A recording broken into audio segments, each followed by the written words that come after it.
বীরভূম জেলার রামপুরহাট ১ নম্বর ব্লকের খড়ুন পঞ্চায়েতের অন্তর্গত পলসা গ্রামে এক হৃদয় বিদারক ঘটনা চাঞ্চল্যের সৃষ্টি করেছে। বুধবার সকালে গ্রামের এক যুবক রমেন লেটের গলায় দড়ি দেওয়া ঝুলন্ত দেহ দেখতে পান। তারপরেই তিনি এসে আরও স্থানীয় বাসিন্দাদের খবর দেন।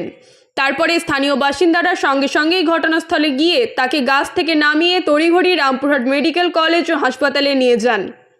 কিন্তু কর্মরত চিকিৎসকরা রমেন লেটকে মৃত ঘোষণা করেন। মৃত রমেন লেটের মা বহু আগেই প্রয়াত হয়েছেন, আর বৃদ্ধ পিতা এখনো জীবিত।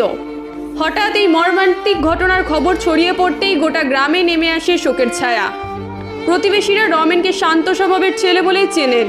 কারোর সঙ্গে কোনো বিরোধ ছিল না বলেও জানিয়েছেন স্থানীয়রা। আত্মহত্যার কারণ ঘিরে শুরু হয়েছে নানান জল্পনা। মানসিক অবসাদ, পারিবারিক চাপ, নাকি এর পেছনে লুকিয়ে রয়েছে অন্য কোনো রহস্য, তা খতিয়ে দেখছে পুলিশ। ঘটনার তদন্ত শুরু হয়েছে এবং ময়নাতদন্তের রিপোর্টের ভিত্তিতে পরবর্তী পদক্ষেপ নেওয়া হবে বলে জানিয়েছেন তদন্তকারী আধিকারিকেরা।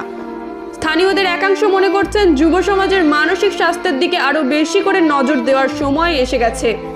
এমন ঘটনা যেন আর না ঘটে সেই দিকে নজর দিতে হবে সমাজ এবং প্রশাসনকে একসঙ্গে।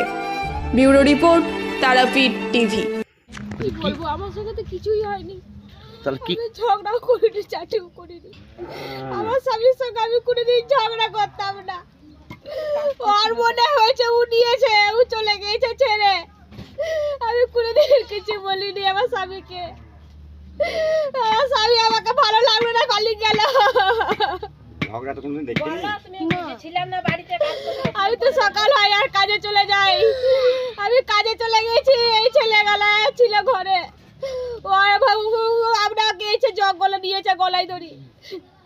ওকে ওকে বলি উনি কিছু না, চুপচাপ বসে থাকতো। তাই বলতো, হাগো তোমার কি হয়েছে বলো। আমার কিচ্ছু হয়নি, কিচ্ছু হয়নি। কোনো সময় আমাকে বললো না। আমাকে বললে পরে আমি তাও তো চেষ্টা করতাম। কি নাম কার? তোমার? আমার নাম চুমকি।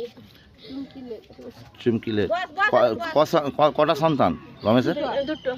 আমার দুটো ছেলে। ক বছর বয়স?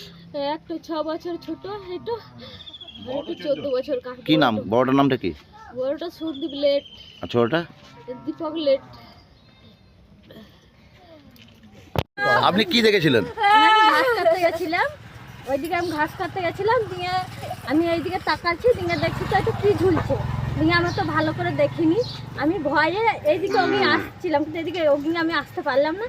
আমি ওই দিকে পা খঙে আমি রোডে উঠে তখন আমি এখানে এসে বললাম যে কে গলায় দড়ি নিয়ে আছে। আপনি প্রথমে চিনতে পারেননি? আমরা তো চিনতে পারিনি, খেয়াল করি। তারপরে এইখানে এসে বললাম যে কে গলায় দড়ি নিয়ে আসে, নিয়ে বাস এইটুকুই দেখে। যে গলায় জড়িয়েছে তার নাম কি? রমেন লেট। আর আপনার? আমার নাম সুজাতা লেট। আপনি কে হন? আমার ভাসুর হয়। রমেন আপনার ভাসুর হয়? হ্যাঁ। আপনি যখন সকালবেলায় ঘাস কাটতে গিয়ে তখন এই জিনিস দেখেন?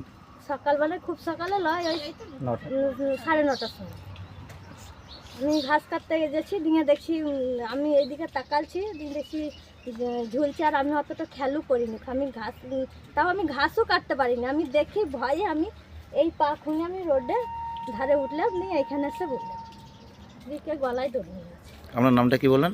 সুজাতা লেট। আর যে মারা গেছে? রমেন। আপনার সম্পর্কে ভাসুর হয়? হ্যাঁ।